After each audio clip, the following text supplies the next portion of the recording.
when you're in the studio, man, and you look over there and you see him, you don't want to waste the opportunity. You don't want to play anything that's not 100% you. Playing with him really forced you to dig deep and find something original, find something personal, because this is something that everybody's going to hear, and you don't want to disappoint Miles. You don't want to disappoint yourself. The big takeaway for me from hanging out with Miles and playing with Miles was trusting yourself and being true to who you are. I was there. I saw when people were criticizing him, saying what they thought he should be doing, with his talent.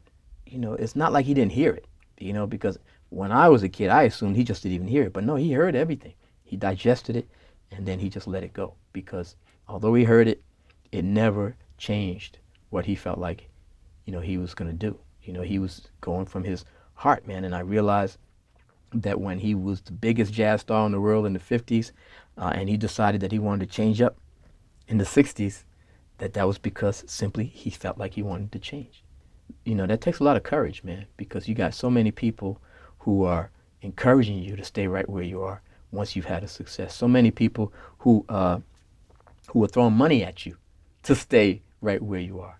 But in the end, that can really mess you up, staying right where you are, especially as a creative person. Miles got attracted to jazz because it was so current in the 1930s, 1940s. It was so current, it was so hip, it was so exciting.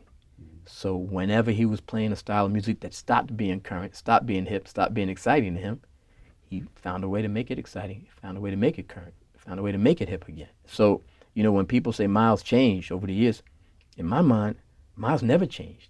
Miles kept that feeling, he kept that the reason he played jazz never went away. He stayed with it his whole life.